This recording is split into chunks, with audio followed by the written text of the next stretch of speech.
Hey guys, tonight we begin not with a philosopher or a conqueror, but with a plant that's been confusing, healing, and mildly annoying governments for thousands of years, cannabis. It's arguably humanity's oldest frenemy, a weed so persistent it's probably outlasted empires and definitely outlasted your last attempt at gardening. We're talking about a plant we've worshipped, outlawed, used for rope, written laws on, and occasionally inhaled to make staring at walls feel profound. This is humanity's oldest, most complicated relationship, a multi-millennia saga of love, hate, and hazy confusion. So, before you get comfortable, take a moment to like the video and subscribe, but only if you truly enjoy what I do here.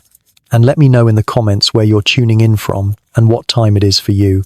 It's always fascinating to see who's joining us from around the world. Now, dim the lights, maybe turn on a fan for that soft background hum. And let's ease into tonight's hazy history together. Alright, let's set the time machine to roughly 5000 BC. We're in the Neolithic era, the Stone Age, maybe somewhere in Central Asia or Siberia. Civilization is basically a rough draft, a beta test. Humans are figuring out pottery, how to trick animals into becoming pets, and the revolutionary concept that maybe caves aren't peak real estate. Survival is the name of the game, and the rules are simple. Find food, don't get eaten, try not to die from something stupid like a splinter. In this thrilling world of basic survival, we stumble upon a particularly interesting weed. This isn't your garden variety dandelion, this is cannabis. Imagine some early human, let's call him Grog, huddled around a campfire for warmth. He tosses on a bundle of dried plants he found earlier. One of them happens to be cannabis. The fire crackles, smoke billows out. Grog takes a deep breath of that prehistoric air pollution and, Suddenly, the flickering flames seem really interesting. The mammoth skull propped against the rock? It's definitely judging him. Grog stares blankly for a while, completely forgetting why he even bothered making the fire. Congratulations, Grog. You've just accidentally pioneered recreational drug use. We know they were interacting with it because archaeologists keep finding cannabis seeds in ancient burial sites. This means someone thought this plant was important enough to pack for the afterlife. Was it a sacred ritual offering? Or maybe just the prehistoric version of "don't bury me without my stash"? Given human nature hasn't changed that much. Probably both. But back then, it wasn't primarily about chasing profound thoughts or giggling at cave paintings. It was about practicality, survival. The plant's fibers were incredibly strong, perfect for making ropes, fishing nets, and maybe some rudimentary, incredibly itchy clothes. The seeds were oily and packed with protein, basically ancient energy bars. Cannabis was nature's Swiss Army knife.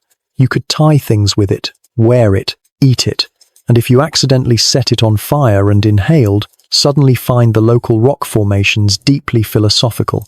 Can you picture being one of the first humans to inhale it on purpose? No one to explain what's happening, no helpful articles online, no designated sitter. Just you, a smoldering plant, and the sudden, baffling conviction that you can communicate with squirrels. No snacks, no Bob Marley, just raw, unfiltered confusion, and maybe a profound conversation with a nearby bush that isn't actually talking back. These early pioneers probably didn't think they were getting high. They probably thought the spirits had just given their brain a weird software update, maybe upgraded their vision to see the secret patterns in the dirt. And yet, from that accidental puff, the legend was born. This scrappy little plant, ignored by most animals, found the one species on Earth uniquely susceptible to its chemical charms. The species dumb enough, or maybe smart enough, to cultivate it, travel the globe with it, write laws about it, build industries from it, and spend millennia arguing about whether it's a gift from the gods or a one-way ticket to moral decay. All starting with some Neolithic Grog who just wanted to see what happened when he burned stuff. So, before the word weed even existed, Cannabis had already begun its long, strange trip through human history. It found us. Humanity, meet your oldest love-hate relationship. It's going to be a wild ride. Okay, let's pick up where Grog left off, probably still staring intently at that rock formation. While parts of the world were enjoying their first hazy encounters, civilization was getting serious over in ancient China around 2700 BCE. While others were figuring out bronze, the Chinese were busy inventing paper, silk, bureaucracy, the holy trinity of organized society, and, apparently, laying the groundwork for the world's first documented medical marijuana program. Because even back then, someone figured out that dealing with extensive record-keeping requires chemical assistance. Enter the legendary Emperor Shennong, known affectionately as the Divine Farmer. This title sounds impressively pastoral until you realize his primary method of agricultural research involved wandering around the countryside taste-testing random plants to see which ones killed him and which ones just made him feel weird. The man was basically the world's first clinical trial, starring himself, with zero safety protocols and probably terrible health insurance. Miraculously, he survived his questionable diet, and according to legend, he discovered hundreds of medicinal herbs this way, including ginseng, tea, and our star plant, cannabis. His findings were supposedly documented in a book called the Pen Cao Qing, which reads less like a medical text and more like an ancient Yelp review for the plant kingdom. Cannabis, or Ma as they called it, got a pretty good write-up. It was listed as a treatment for pain, gout, rheumatism, malaria, and, in a stroke of beautiful irony, absent-mindedness, which is impressive, considering cannabis might have been causing the very forgetfulness it was supposed to treat. Classic. Now, you have to understand, to Shennong and the early Chinese physicians, Ma wasn't a party drug. It was medicine. This wasn't about rolling joints and contemplating the universe while eating questionable street food. The ancient Chinese were far too organized for that kind of chaos. They were brewing it into tonics, grinding it into powders, maybe mixing it into ointments. Think less getting stoned and more sipping a slightly questionable herbal remedy prescribed by a man who also recommends eating dirt for indigestion. Doctors believed cannabis helped balance the body's yin and yang, which is a polite, philosophical way of saying it chilled people out. And in a world filled with hard labor, frequent famines, occasional floods, and the constant, soul-crushing weight of imperial bureaucracy, a bit of chilling out probably counted as major medical progress. Meanwhile, hemp, the sensible, non-psychoactive sibling of the cannabis plant, was basically holding the entire civilization together. Forget silk for a moment. Hemp was everywhere. Farmers grew it. Villagers spun it into thread. Scribes wrote important imperial decrees on paper made from it. Your clothes, your ropes, your fishing nets, all likely made from hemp. You could be reading a scroll made of hemp, wearing a shirt made of hemp that chafed slightly, while drinking a cannabis tonic for your headache. Talk about brand consistency. It was like living inside an eco-friendly bong, only significantly less fun and with more paperwork. So, while the rest of the world was still figuring out basic metallurgy, China had already integrated cannabis into its medicine cabinet and its infrastructure. Shennong might not have known about THC or CBD, but he knew the plant had its uses. It eased pain, calmed nerves, and made really excellent, durable rope. It wasn't about recreation, not officially. But let's be real, every civilization that insists something is strictly for medicinal or spiritual purposes usually has a few folks who figure out the loopholes. Somewhere in ancient China, someone definitely figured out the fun part, even if they didn't write it down in the official imperial records. China, inventing bureaucracy, medicine, and probably the world's first plausible deniability about recreational herb use. Next stop, people with fewer rules and more enthusiasm for smoke. Now, Let's leave the organized, slightly repressed world of ancient China and head west, galloping onto the windswept steppes of Central Asia around 1000 BCE. Forget meticulous documentation and balancing yin and yang. Meet the Scythians, nomadic, horse-riding warriors who looked like they invented heavy metal album covers centuries before electricity. These folks didn't have time for brewing teas or writing lengthy treatises on the medicinal properties of plants. They had a much more direct, efficient, and frankly, more fun approach to cannabis. Hotboxing. Our primary source for this delightful piece of historical ethnography comes from Herodotus, the OG Greek historian who traveled the ancient world documenting everything from pyramid construction to weird funeral rites. And the Scythians? Their funeral rites were definitely weird, and Herodotus was here for it. He tells us that after burying a king, presumably after a respectful period of looting his enemies, the Scythians would engage in a unique purification ritual. They wouldn't just wash, they'd bake. According to Herodotus, they would set up small, tightly sealed tents made of felt. Inside, they'd place a dish filled with red-hot stones. Then, they'd crawl into these makeshift saunas and throw cannabis seeds, and probably the more potent flower tops, let's be honest, onto the scorching stones. The result? Instant, thick, billowing clouds of cannabis smoke filling the tiny tent. Herodotus, with his characteristic dry wit, notes that the Scythians would then howl with pleasure. Let's pause and appreciate this image. A group of fierce, battle-hardened, probably heavily tattooed warriors crammed into a tiny felt tent, getting absolutely blasted on cannabis vapor until they start howling like wolves at a particularly good moon. This wasn't just a casual puff. This was a full-body, immersive spiritual THC baptism.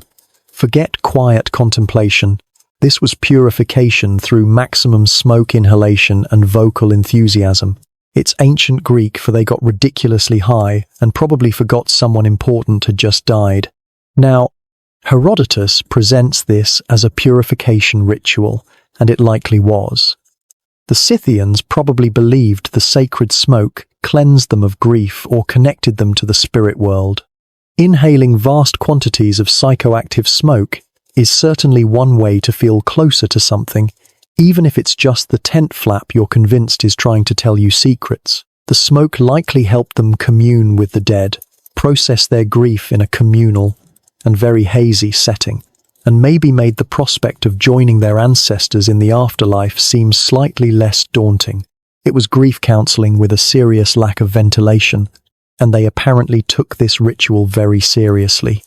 Fast forward a couple of millennia, and archaeologists excavating Scythian tombs, kurgans, start finding some rather interesting grave goods. Alongside the usual swords, armor, and sacrificed horses, they uncover elaborate golden artifacts. Some of these items, beautifully crafted cups and vessels, show clear evidence of cannabis and opium residue. Yes, golden bongs. These weren't just rough nomads. They were discerning connoisseurs who believed in taking their favorite paraphernalia with them into eternity. Forget burying you with your phone. These guys wanted their solid gold smoking accessories. That's commitment. This Scythian approach stands in stark contrast to the careful, measured, almost bureaucratic way the Chinese were using cannabis. China brewed it, documented it, theorized about it. The Scythians just crammed into a tent, set it on fire, and inhaled until someone started seeing visions or possibly just passed out. No complex philosophy, no yin and yang, just the pragmatic application of heat, plant matter, and enclosed spaces to achieve a desired spiritual and probably recreational state. They didn't invent getting high, but they arguably perfected the delivery method for a group setting. They mastered the hotbox, turning a funeral rite into what sounds suspiciously like history's first documented stoner party. While China was writing the instruction manual, the Scythians were busy enjoying the product, howling all the way. Okay, let's leave the Scythians howling in their smoky tents and travel south to ancient India, around 1500 BCE. While the nomads were getting spiritual via intense fumigation, India was taking a different, arguably more delicious, route. Here, cannabis wasn't just a useful plant or a ritual aid. It decided to get holy, because if you're going to enjoy a psychoactive plant, why not get divine approval first? In India, cannabis makes its grand entrance not in a medical text or a historian's gossip column, but in the Atharva Veda, one of the 4 sacred Hindu texts. Congratulations, cannabis, you've officially made it to the big leagues. It's listed as one of the 5 sacred plants, a literal gift from the gods designed to bring joy, conquer fear, and generally make existence slightly less terrible.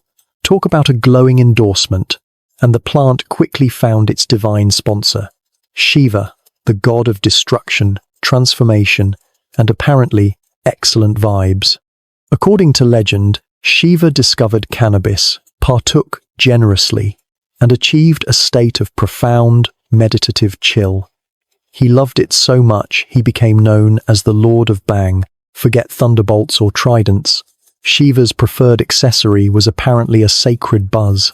This divine association gave cannabis a level of cultural acceptance unimaginable elsewhere. Now, how did the ancient Indians enjoy Shiva's favorite plant? Mostly not by smoking. They preferred bang. Bang is essentially the original edible, a potent paste made from grinding cannabis leaves and buds, often mixed with milk, ghee, clarified butter, spices like cardamom and ginger, and maybe some nuts or fruits. Think of it as a sacred smoothie, a divine milkshake designed to elevate the spirit and possibly make colors seem extra vibrant. This wasn't some back-alley concoction. It was prepared for ceremonies, used by priests in temples, and consumed by yogis to aid in meditation and achieve deeper states of consciousness. Or maybe just make holding uncomfortable poses for hours slightly more tolerable. And it wasn't just for solemn spiritual pursuits. Bang became a central part of sacred celebration. Festivals like Holi, the Festival of Colors, and especially Maha Shivaratri, the Great Night of Shiva, often involve consuming bang as a way to honor the god and, let's be honest, liven up the party. Imagine worshippers staying up all night, singing hymns, dancing, and sipping on cannabis-infused milkshakes until they feel a profound connection with the universe, or at least with the person next to them. Unlike other cultures that often hid their cannabis use or strictly labeled it medicinal, India openly embraced its potential for joy, transcendence, and religious connection. Getting high wasn't necessarily seen as escapism. It could be a legitimate path to spiritual insight, enlightenment with snacks. So, while the Chinese were carefully documenting dosages and the Scythians were turning funerals into smoke-filled raves, India gave cannabis divine status, mixed it into a drink, and made it part of the national, spiritual, and social fabric. They didn't just tolerate it, they deified it. Because in India, achieving transcendence didn't have to be a grim, ascetic affair. Sometimes, it just required the right recipe and a willingness to see where the divine milkshake took you. Okay, while India was busy turning cannabis into a divine milkshake and partying with Shiva, let's head back over to China, around 1000 BCE.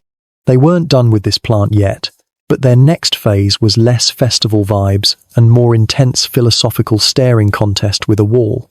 Because in China, even getting weird comes with homework. Meet the Taoists. These were the mystical counterparts to the stern, rule-loving Confucians. Taoism was all about harmony with nature, achieving immortality, good luck with that, and generally doing weird things in caves to try and merge with the cosmos. Think less organized religion, more ancient spiritual self-help group with added alchemy and questionable life choices. And into this mix of meditation and immortality seeking, cannabis found a new, surprisingly serious job. Taoist monks believed that burning cannabis incense wasn't just for making the temple smell interesting. It was a spiritual tool, a hotline to the other side. They claimed the fragrant smoke helped them communicate with spirits and even see the future, which, if you've ever indulged, probably looked amazing for about 10 minutes and then deeply confusing for the next 2 hours. In some Taoist texts, cannabis was even poetically called the liberator of sin, which sounds incredibly uplifting until you realize it might have also liberated people from remembering where they lived. Monks would burn it during intense meditation sessions, claiming it helped them open the gates of perception. Translation: they got so high they could hear their own heartbeat in stereo. But here's the crucial difference. China's relationship with cannabis was complicated. It wasn't a party drug, it was a philosophical one. Taoists weren't interested in just escaping reality, they were trying to merge with it. They were aiming for enlightenment, cosmic unity, maybe even figuring out how to levitate without hitting the ceiling. It was less let's get wasted and more let's get metaphysically weird. Still, the early Chinese were far too organized to just let anyone get metaphysically weird whenever they wanted. Cannabis use, even for spiritual purposes, was likely carefully measured, mixed with other herbs, probably documented on scrolls that definitely didn't smell suspicious at all. You didn't just light up. You followed a procedure, you meditated, and you hoped you didn't accidentally achieve immortality by walking into a wall. Meanwhile, the Confucians, those eternal buzzkills of ancient China, frowned upon anything that seemed to loosen the mind or encourage spontaneous joy too much. The Taoists said cannabis expanded consciousness. The Confucians said it expanded laziness. And thus began the first recorded drug policy debate in history. It probably ended the same way all subsequent ones have, everyone pretending to agree on the rules, then doing whatever they wanted at home. Through it all, cannabis remained the quiet companion of China's mystics. Burned in temples, studied by scholars, and probably secretly blamed for at least one philosophical text that just trails off mid-sentence. The result? A civilization that managed to turn getting high into a moral, philosophical, and bureaucratic process. Only in China could you inhale the cosmos, unlock the secrets of the universe, and commune with ancient spirits. But make sure you fill out the right form first. Right. So while the Taoist monks were busy trying to merge with the cosmos via incense smoke and probably filling out triplicate forms about their spiritual progress, the cannabis plant itself was leading a fascinating double life. We've seen it as accidental prehistoric discovery, ancient Chinese medicine, Scythian funeral party starter, Indian holy milkshake ingredient, and now a philosophical debate partner for Chinese mystics. It's been quite the journey, but we need to shift focus back to its less glamorous, but arguably more important, alter ego. Let's talk about the sensible sibling, the one that actually did all the heavy lifting while its psychoactive twin was off finding itself. Hemp, the practical, non-psychoactive side of the family. Forget the giggles and the sudden urge to philosophize about snacks. This stuff literally held civilization together. Back in China, while the mystics were exploring inner space, the rest of the country was relying on hemp for just about everything else. Hemp wasn't just useful, it was foundational. Need to write down the emperor's latest tax hike or maybe just a reminder to pick up more rice? You're writing it on hemp paper. In fact, many of the earliest texts known to humanity were recorded on sheets made from this versatile weed. Civilization was literally recorded on weed. Imagine the irony. Humanity's first great legal codes or philosophical treatises might have been written on the exact same plant species someone else was currently smoking, while contemplating the profound nature of dust motes. But its uses didn't stop there. Those massive Chinese naval fleets exploring the oceans, their sails were likely made of durable hemp canvas. The ropes holding those sails, rigging the ships, and hauling cargo, hemp. The clothes on your back, unless you were fancy silk-wearing nobility, probably itchy but incredibly durable hemp.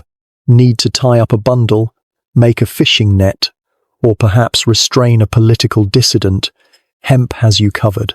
Need padding for your armor before going off to fight the latest batch of troublesome barbarians? Surprise! Hemp might be involved there too.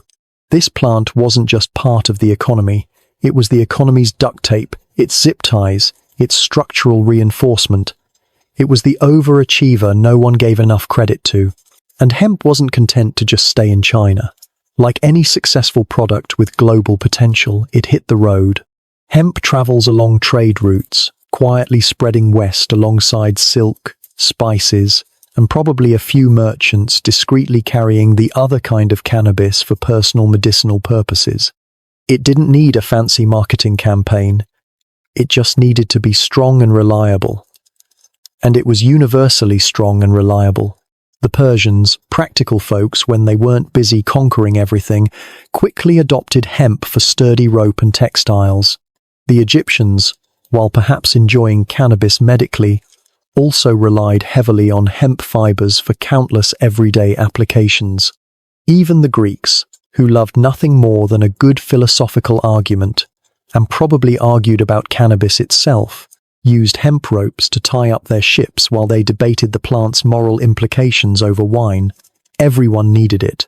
Everyone used it. And everyone probably pretended not to notice how suspiciously cheerful their rope makers looked all the time. Hemp becomes the quiet empire builder. It doesn't get the headlines. It doesn't inspire religious cults. Usually, it doesn't cause government panics. Yet, it just works. It holds things together. It clothes people. It carries messages. While its psychoactive cousin was getting all the attention, inspiring mystics, worrying priests, fueling legends, sensible, boring old hemp was patiently weaving itself into the very fabric of civilization. It was the unassuming backbone holding up the entire operation. The age of purely practical use might have been winding down as people discovered the fun side, but the age of hemp itself was far from over. It was just getting started on its global journey, laying the literal groundwork for everything to come. While sensible hemp was busy holding ships together and providing the scratchy fabric for Roman uniforms, its more interesting twin was continuing its own journey west, bringing philosophical confusion and questionable medical advice wherever it went. Let's check in on ancient Persia and Egypt. First stop, Persia. The Assyrians, who were basically the scary empire-building neighbors, were already familiar with cannabis, calling it kunubu, which sounds suspiciously like cannabis because, well, it probably is. They reportedly burned it in temples, not necessarily for fun, but for divine insight. Ancient priest code for we're about to smell colors and maybe hear the divine tax code. When Persia rose to prominence, Zoroastrian mystics seemed to pick up the habit. They already had fire altars and a complex good versus evil worldview. Adding a plant that made everything feel a bit more cosmic probably felt like a natural fit. They believed the smoke carried prayers to the heavens, which technically it did, along with a significant amount of tar. Philosophers likely got involved too, because if there's one thing ancient Persians loved besides conquering people, it was a good, long, possibly haze-fueled debate about the nature of reality. Cannabis probably helped make those endless discussions about truth and illusion almost tolerable. But, as always, the ruling class got suspicious. Anything that made people happy or thoughtful without involving direct orders from the king was a potential problem. So, cannabis started its long career as that slightly dodgy guest, tolerated in some circles, condemned in others, but definitely still around. Now, let's float down the Nile to Egypt. By the time cannabis arrived, Egypt was already an ancient, highly organized civilization running on divine bureaucracy, pyramid schemes, literal ones, and probably a lot of stress. Practical Egyptians didn't seem to go in for the big smoke parties or philosophical debates as much. They mostly put cannabis to work, medically speaking. The famous Ebers Papyrus, a medical text from around 1550 BCE, lists cannabis, or Shemshemet as they might have called it, as an ingredient in treatments for inflammation, glaucoma, or at least eye problems, menstrual pain, and even gloriously bad temper. Imagine prescribing weed for crankiness. Egyptian doctors were way ahead of their time. Priests, the original gatekeepers of knowledge and good vibes, used it too, mixing it into balms and incense for temple rituals. The fragrant smoke was meant to please the gods, and maybe make the endless chanting slightly more bearable for everyone involved. Cannabis even made it into the afterlife. Traces have reportedly been found in mummy wrappings and tombs, suggesting some Egyptians figured, eternity is long, might as well pack something for the trip.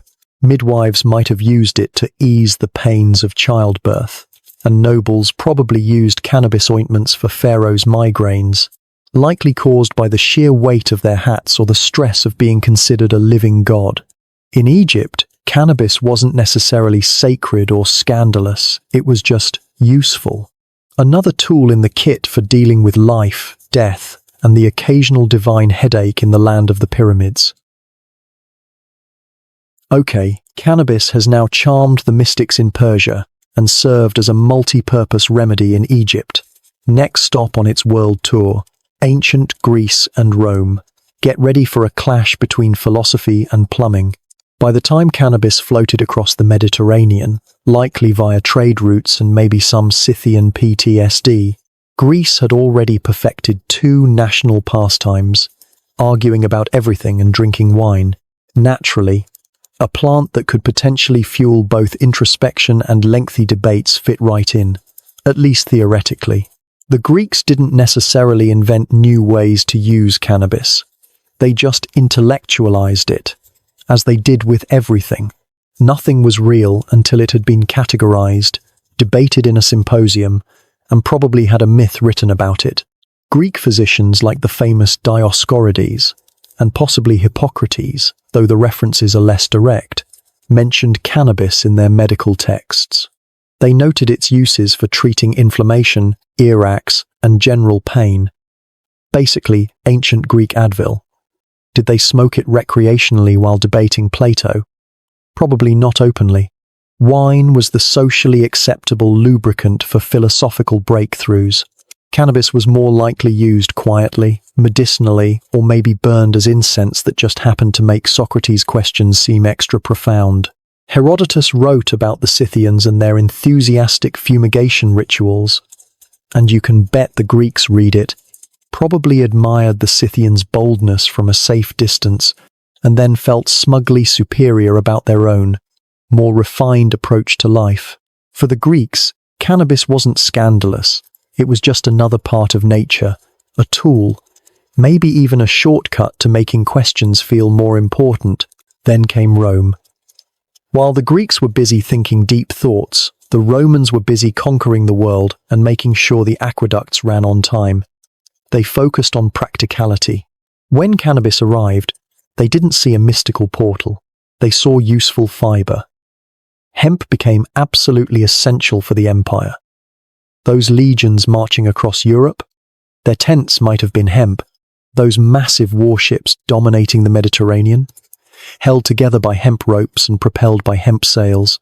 Rome ran on logistics, and logistics ran on hemp.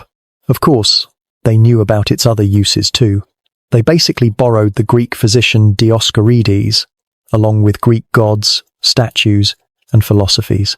He recommended cannabis for medical uses like earaches and gout. Interestingly, he also noted it could reduce libido, which probably explains why it never became wildly popular among Roman emperors.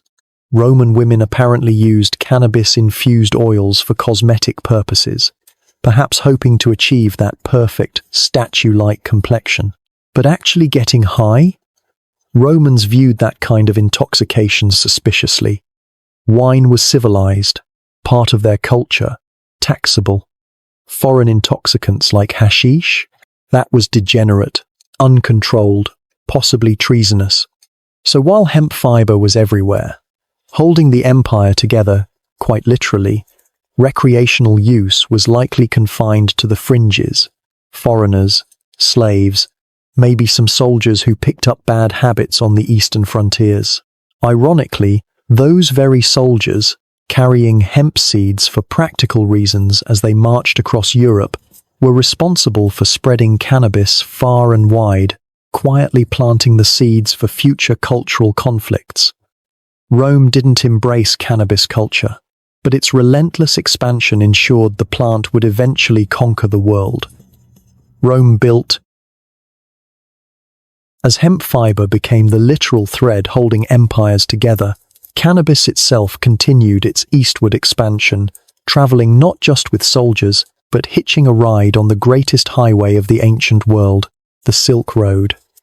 This wasn't just a road, it was the internet of antiquity, a sprawling network connecting China to the Mediterranean, buzzing with merchants, mystics, mercenaries, and probably a few bewildered tourists. And cannabis achieved what every modern influencer dreams of: globalization, ancient style. No armies, no conquests, just chill merchants, likely spreading good vibes, and definitely spreading useful fibers and potent buds. Picture it, a vast caravan winding through the dusty plains and treacherous mountains of Central Asia, camels groaning, traders sweating, spices perfuming the air, and somewhere in the back, maybe a shared pipe packed with something that made the endless desert landscape feel a bit more interesting. Along these routes, cannabis became multicultural, a true shapeshifter. In China, it was still primarily medicine and paper. In India, it remained sacred. In Persia, it was fuel for philosophical debate. And, as it traveled further west and south, into the Middle East and Africa, a new, more potent form started gaining traction: hashish. Hashish emerges as the concentrated resin of the plant, potent, portable, and perfect for long journeys. Easier to transport than bulky leaves and flowers, it became the preferred form in many parts of the Arab world. Merchants didn't just sell goods. They traded ideas, religions, scientific knowledge, and ways to relax after a long day of trading. Every bustling caravanserai, every oasis stop, became a melting pot where you might hear Indian spiritual ideas mixing with Persian poetry, all while someone in the corner quietly enjoyed some locally sourced hashish. Now, this journey wasn't all peace and love. Cannabis picked up some bad PR along the way, most famously with the legend of the assassins. This story revolves around a secretive sect of Nizari Ismailis, based in mountain fortresses like Alamut in Persia during the 11th–13th centuries. According to lurid tales spread mainly by their terrified enemies, including crusaders like Marco Polo, the sect's leader, Hassan I Saba, the old man of the mountain, would drug his young followers, the Fedayeen, with hashish. He'd supposedly transport them to a secret garden paradise, convince them they'd had a glimpse of heaven, and then promise them permanent access if they carried out political assassinations for him. These hashish users, or hashashin, were said to be fearless, devoted killers operating in a drug-induced haze. It's a fantastic story, exciting, terrifying, and almost certainly exaggeration and propaganda. There's actually very little historical evidence that the Nizari Ismailis used hashish systematically for assassinations. They were highly disciplined, politically motivated, and very effective at targeted killings, which naturally freaked out their much larger enemies. Blaming drugs was an easy way to demonize them. They're not skilled, they're just high. But the legend stuck. The name hashashin traveled back to Europe, morphing through languages until it gave us our modern word, assassin. Congratulations, cannabis. You've been indirectly linked to political murder through bad press. Ironically, the Nizari Ismailis were known more for their libraries than drug-fueled killing sprees. But the myth was juicier. Hashish got a bad rap, thanks to medieval gossip. Despite the assassin slander, cannabis continued its journey. It was the ultimate multicultural plant, crossing borders and beliefs. Whether you were a scholar in Baghdad or a merchant in Samarkand, the plant was there. Cannabis had gone viral, ancient world style, and there was no turning back. Okay, Cannabis has now survived the assassin PR disaster and hitched a ride along the Silk Road, becoming a truly international plant of mystery. Its next major stop? The glittering, intellectually buzzing world of the Islamic Golden Age. Think Baghdad and Cairo between roughly the 8th and 14th centuries, centers of science, mathematics, philosophy, and apparently some pretty decent hashish. Here, cannabis wasn't just some weird foreign import. It settled in and became part of the cultural furniture, the polite guest nobody admitted to inviting, but everyone let stay. While Europe was busy with the Dark Ages and probably blaming plagues on bad smells, the Islamic world was experiencing an explosion of knowledge and culture. Scholars were translating Greek texts, inventing algebra, mapping the stars, and also, occasionally, writing about getting high. Great minds like Avicenna, Ibn Sina, and Al-Razi, legendary figures in the history of medicine, included cannabis in their extensive medical writings. They weren't recommending it for philosophical breakthroughs mostly. They described its uses for pain relief, aiding digestion, reducing inflammation, and generally calming the nerves. Basically, medieval Xanax. It was a respected, if not universally embraced, part of the pharmacy. But here's where it gets interesting: the religious ambiguity. The Quran clearly forbids alcohol, haram, leading to a strong prohibitionist stance in many Islamic societies. But it doesn't explicitly mention cannabis. This created a beautiful, exploitable loophole. Wine? Definitely out. Hashish? Well, the book doesn't specifically say no. This legal grey area allowed hashish to flourish in a way that alcohol couldn't. And flourish it did, especially among certain groups. The Sufi mystics, the poets, dancers, and spiritual seekers of Islam particularly embraced it. They weren't using it just to chill out. They saw cannabis, often hashish, as a tool, a bridge to the divine, a way to enhance their spiritual practices, achieve ecstatic states, and maybe make spinning in circles for hours feel slightly less dizzying. For them, it wasn't a vice, it was a sacrament. Naturally, the more orthodox religious establishment wasn't thrilled about this interpretation.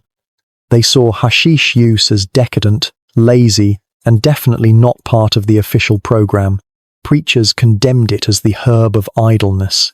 Public hashish dens emerged in cities across the Middle East, places where scholars, poets, merchants, and probably quite a few off-duty imams could gather to smoke, debate, and generally relax outside the strictures of religious law. Authorities periodically tried to crack down, raiding the dens and making stern pronouncements about moral decay. Yet, these crackdowns often failed, partly because hashish was so widespread, and partly, let's be honest, because enforcement was probably hypocritical. As one medieval Arab poet allegedly wrote, and maybe he was high at the time, "We forbid wine, but hashish is permitted." It became the era's open secret. Officially frowned upon, unofficially tolerated, widely enjoyed. So, while Europe was entering its medieval phase, the Islamic Golden Age was having a complex, nuanced, and occasionally very hazy relationship with cannabis. They studied it scientifically, debated it theologically, used it spiritually, and enjoyed it recreationally, all while maintaining a thin veneer of religious disapproval. It was a golden age, indeed. Golden, complex, and probably smelled faintly of hashish smoke in certain neighborhoods. Following the hazy debates and convenient loopholes of the Islamic Golden Age, cannabis continued its relentless westward creep, eventually arriving in medieval Europe. By this time, the continent had already developed a fairly standard operating procedure for dealing with anything new or slightly foreign. Fear it, ban it, then quietly use it anyway. Now, practical hemp had been around for centuries. Nobody batted an eye at hemp. It was common and essential, the boring but reliable backbone of medieval industry. Need rope for your ship? Hemp. Need sails that won't shred in the first decent gale? Hemp. Need rough, scratchy clothes to wear while you toil away in feudal misery? Hemp. Need paper to write down complaints about your itchy hemp clothes? Probably also hemp. The entire age of exploration was basically powered by the stuff. Columbus needed it to rig his ships for his questionable voyage west. Hemp was respectable. Hemp was industrious.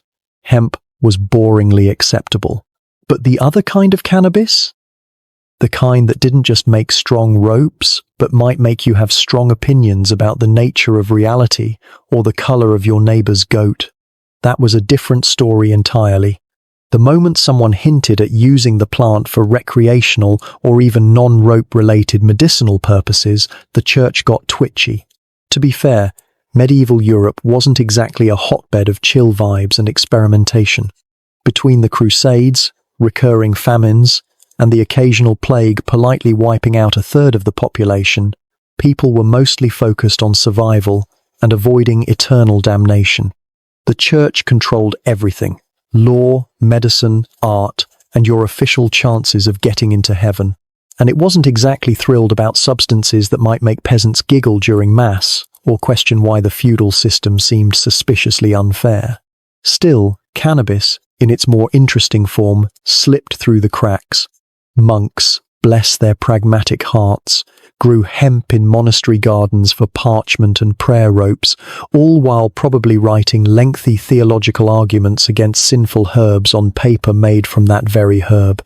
It's safe to assume at least one monk tried the product, strictly for research purposes, of course, and had a profound spiritual moment involving a particularly interesting-looking gargoyle. By the 13th century, doctors and apothecaries were quietly prescribing cannabis oil or tinctures for pain, fevers, and what they delicately termed female complaints. It often worked, especially compared to treatments like bloodletting or praying really hard, which naturally made it suspicious.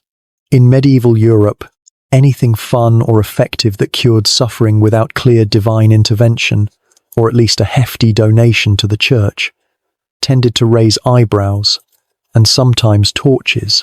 The church preferred its miracles to come directly from approved heavenly channels, not from some weed growing behind the monastery walls.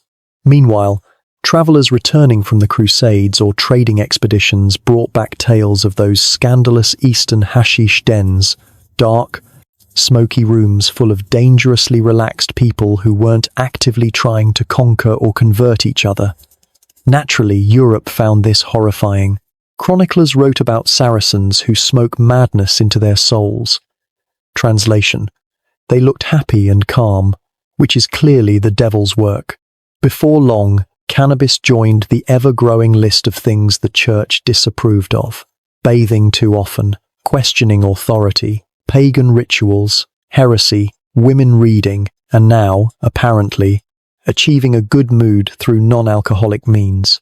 Officially, it might be labeled a devil's herb. Unofficially, it was still being used by midwives, herbalists, and anyone with chronic back pain who had a realistic view of God's overflowing inbox. So Europe managed to take a versatile, relatively harmless plant and turn it into another front in its ongoing moral panic, a skill it still practices with impressive dedication today. Hemp stayed legal and essential, as long as you promised you were only using it for boring, practical things like sales and itchy shirts.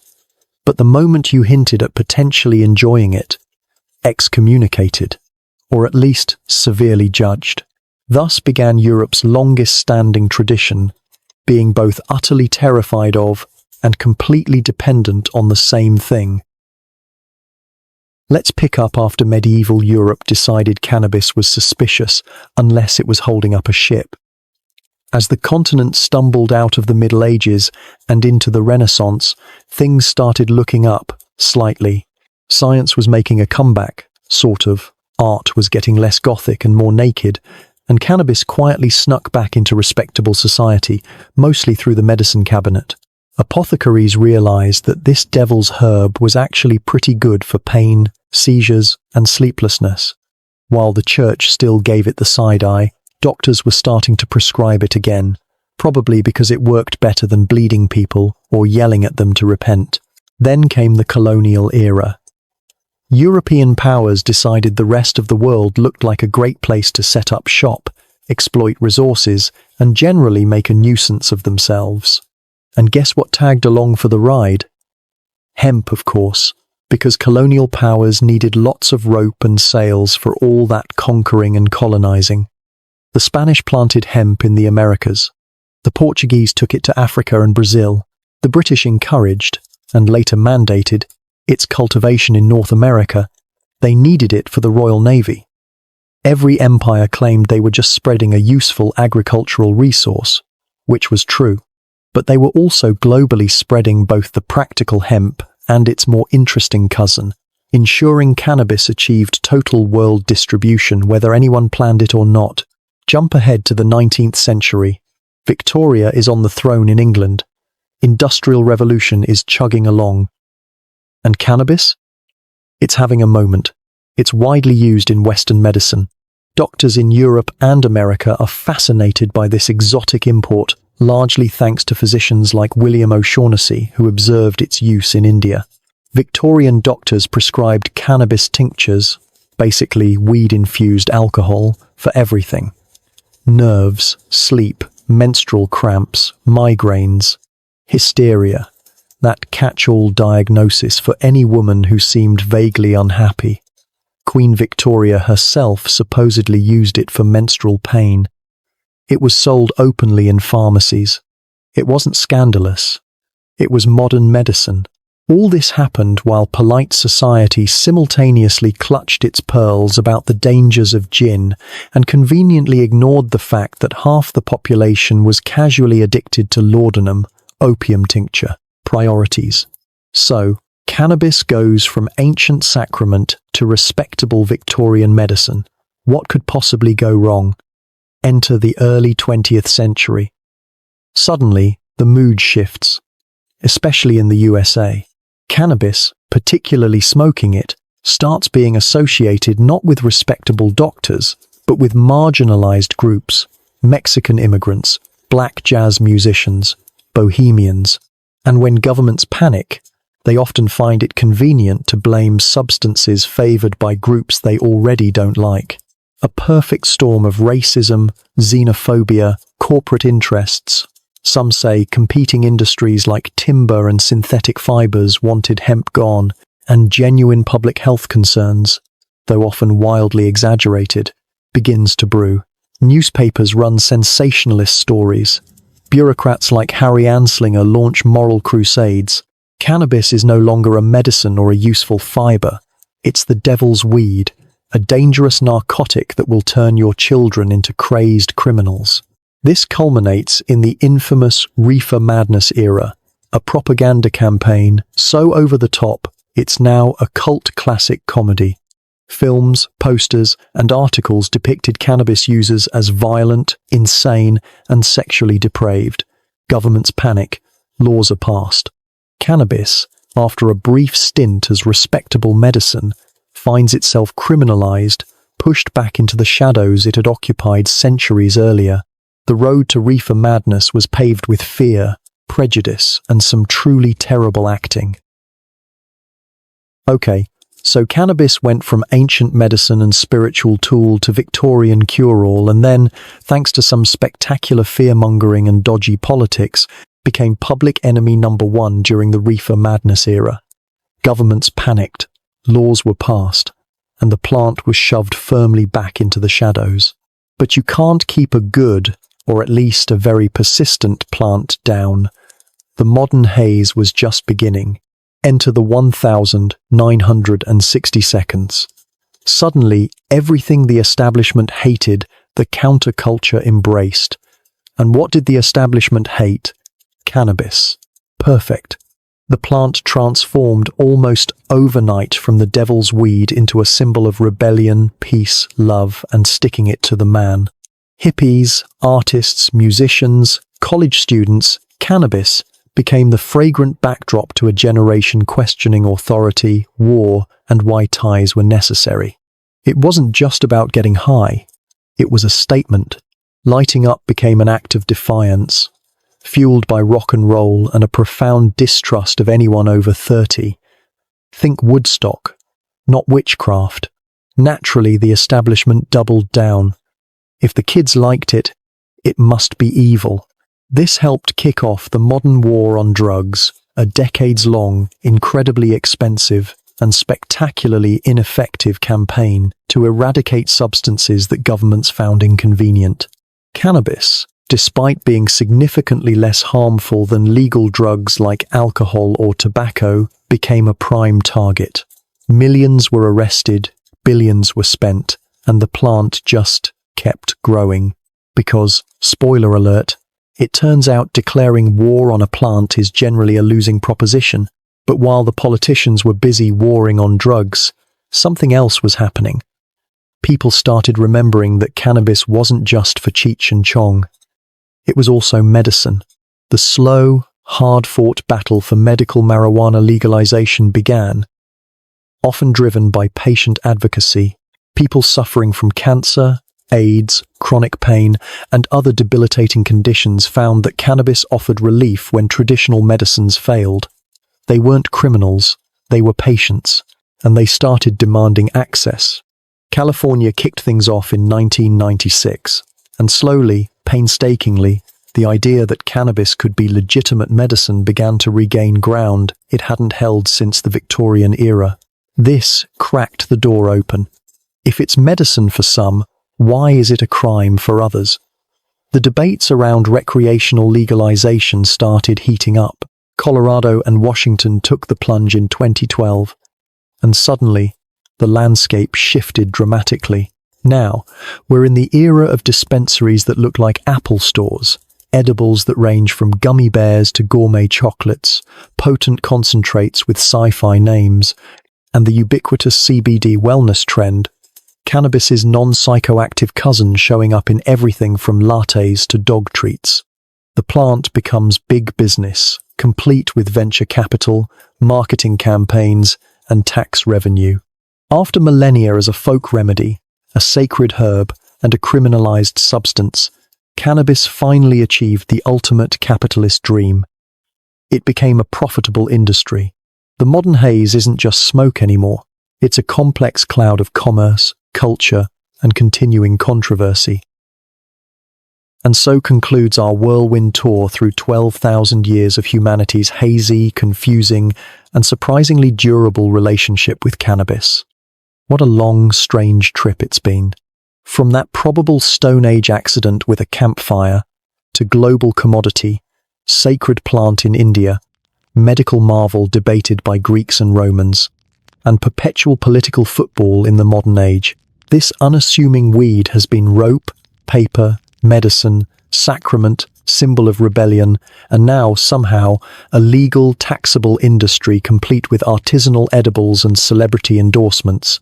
Through it all, humanity has constantly been trying, and mostly failing, to control or define this plant. We've worshipped it, banned it, studied it, ignored it, and blamed it for everything from societal decay to bad jazz music. Yet, the plant itself just adapts and endures. It's outlasted empires, survived countless crackdowns, and probably watched with bemused detachment as we tied ourselves in knots arguing about it. Maybe the real story isn't about cannabis itself, but about us, our endless quest for meaning, medicine, and maybe just a way to make the world feel a little less sharp around the edges, one puff, one poem, one piece of history at a time. And with that final hazy thought, our journey is over. Thank you for listening. If you've enjoyed this quiet journey into the past, I hope you'll consider joining me again for another story. But for now, it's time to let the story go. Let the ancient rituals, the Silk Road caravans, the reefer madness propaganda, and the modern dispensaries all fade away into silence. There is nothing left to analyze, and nothing to debate, at least until morning. There is only this moment of peace, and the gentle promise of sleep. Rest well. Good night.